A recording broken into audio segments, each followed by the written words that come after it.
And so what is your opinion on raising money? So we bootstrapped Trubify. Me and my partner put in almost $500,000 ourselves. We built an MVP, minimum viable product. We launched that. We went out to the music community and went to some of the bigger name artists and engineers and producers, attracted their attention.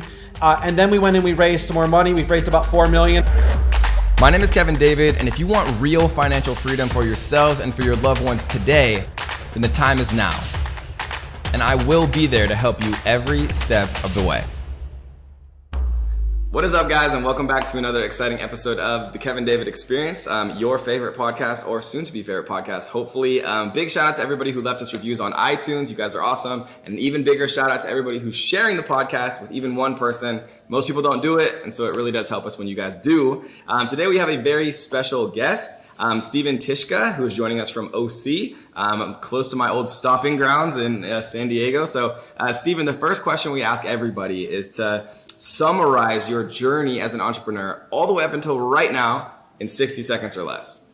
Okay, sounds good. So my aunt was the voice of Snow White from the Walt Disney classic. So I come from a family of musicians, and I've been playing guitar since I was very young, picked it up and just went off on it and never put it down. Ended up moving to Hollywood when I was 21 years old, opened a studio off of Sunset, was playing up and down the Strip nightly, a bunch of celebs and Grammy Award winners. And I was a Motown session guitar player, and I was still a starving artist. So I started pursuing my second love, technology development. Over the years, done a bunch of companies, mostly in FinTech, innovated in a lot of different ways. I did a micro-influencer platform with the former COO of Activision Blizzard. I did a FinTech platform with Walter Cruttenden, founder of the iBank of E-Trade and Acorns. And then I did a platform, music.com, led by Pharrell Williams.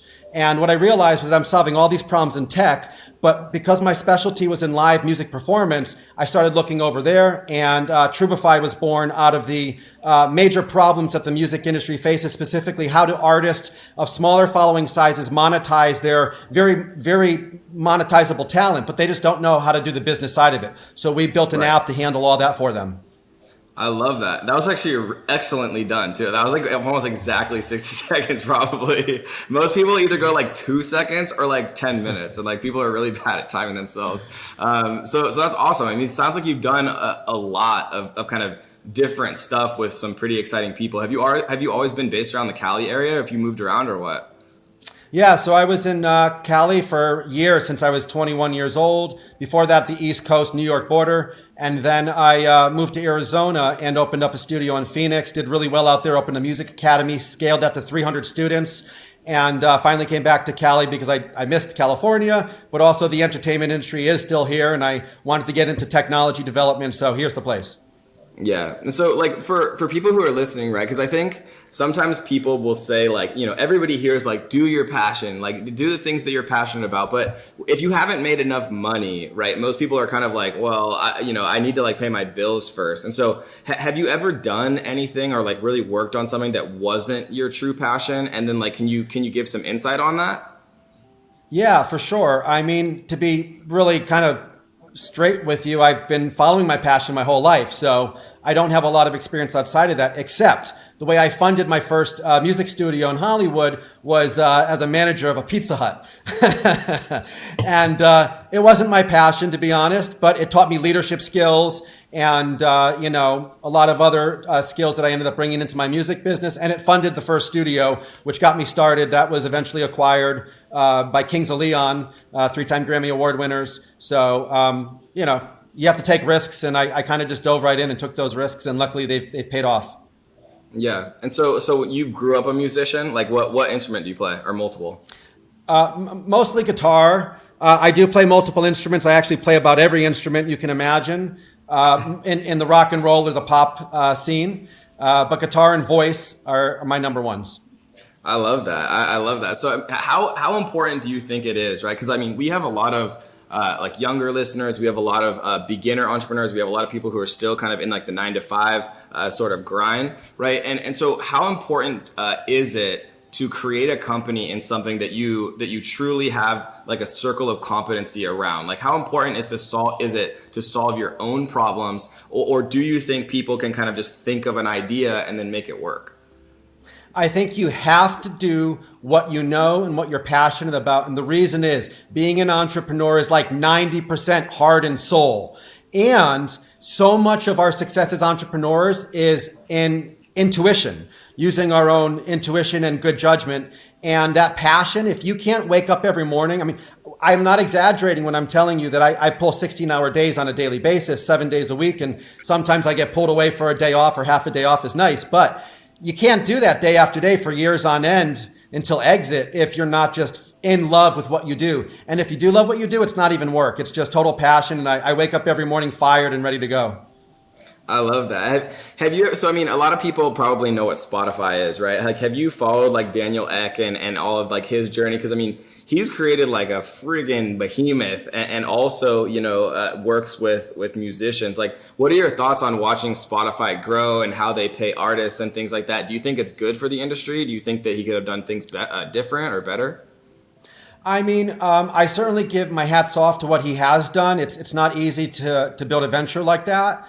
One of the things that we hear a lot from our artists that we have signed to our platform, whether they're celebrities or some of the up and coming artists, is that they can make a living with those payouts.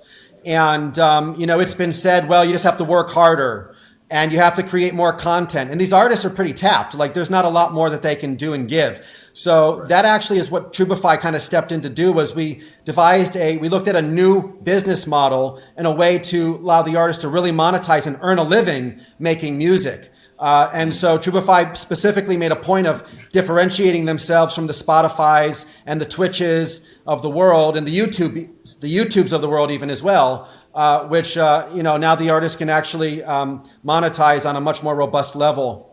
Because of I'll just jump in real quick and say what we've done is we've innovated and created 6 different revenue streams that are built into deep fan engagement features. And we came at it in a way that no one else is doing it, probably because not just myself, but our other founders and a lot of the team members are all lifelong musicians. My other founder, Brian Lau, was a founder of a record label previously. He was a live streaming guru back in the late 90s, streaming. They were Cars Flowers at the time, but Maroon 5 and Queensryche, back before streaming was even a thing. So we've been in this space our whole life, and we're looking at it from the artist perspective.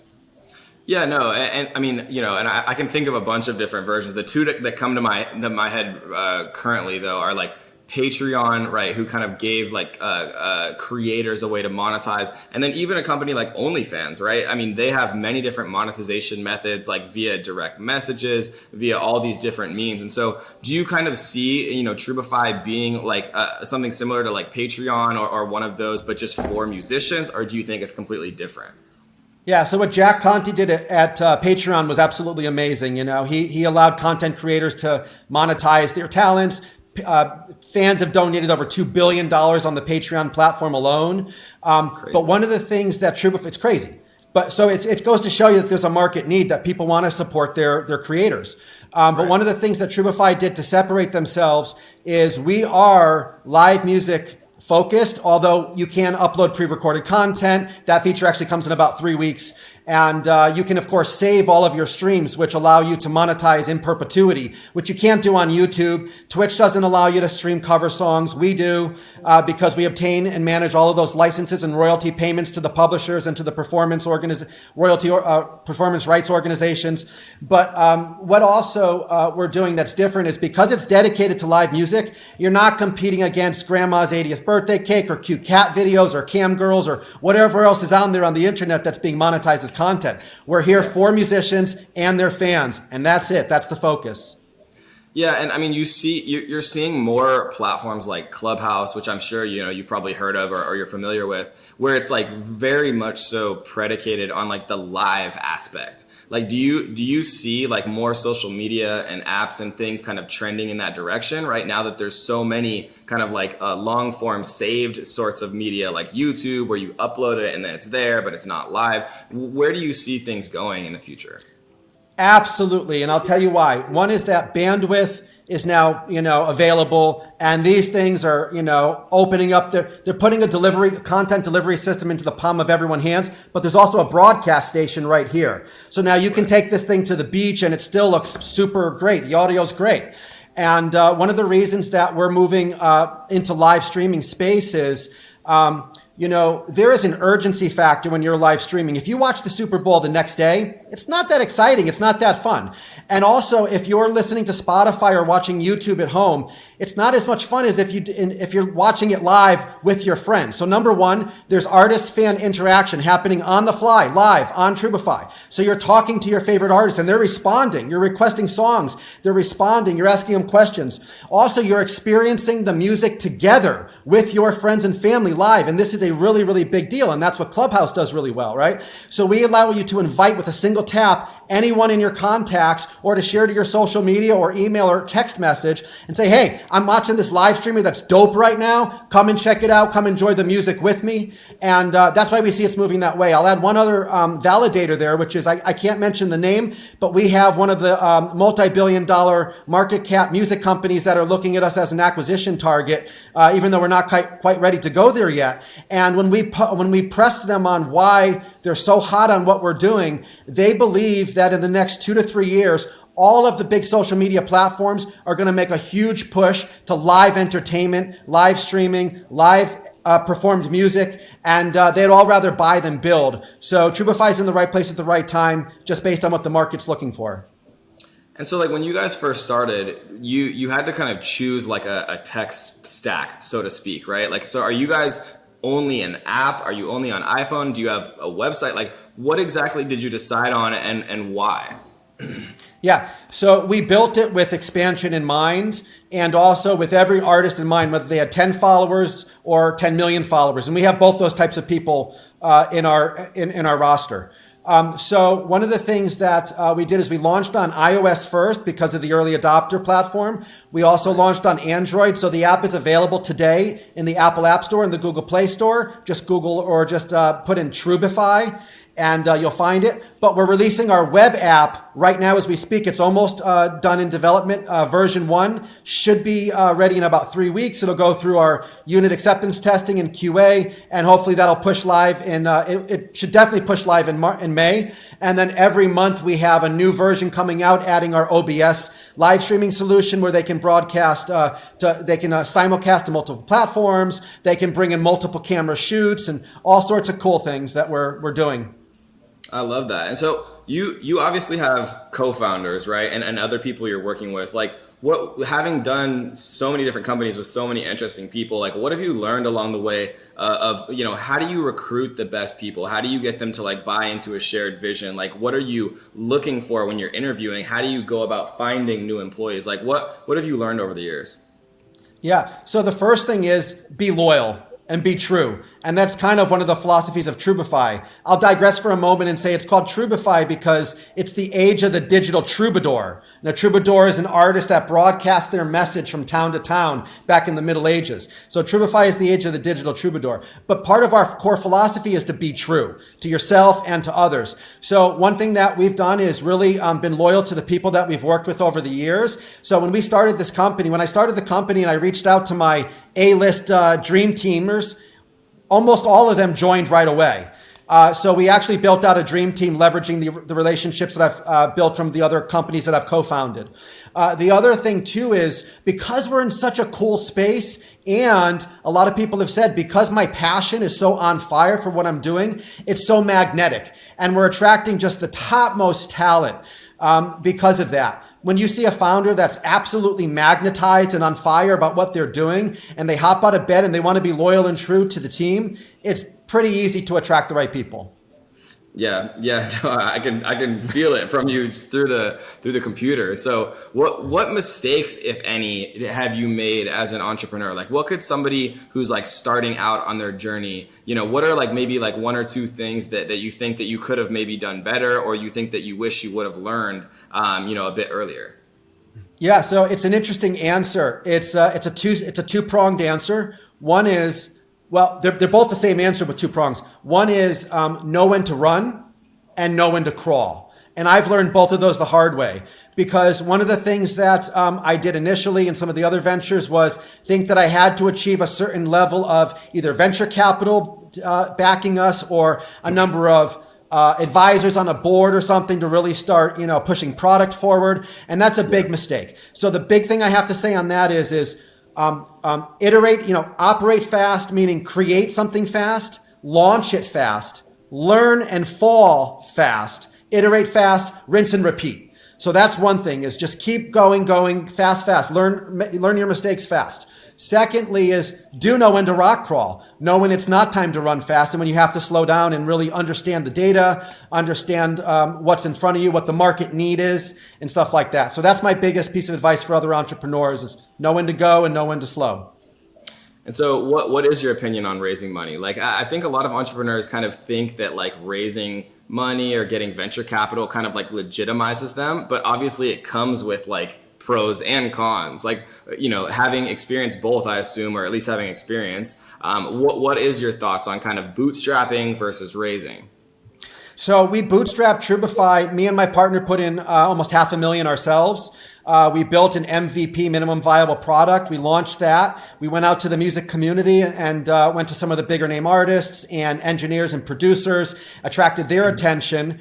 And then we went and we raised some more money. We've raised about $4 million. We're about to open an $8 million seed 2 round to explore our NFT technology for the music creators economy, and also for some global expansion pieces, accelerating our speed to market.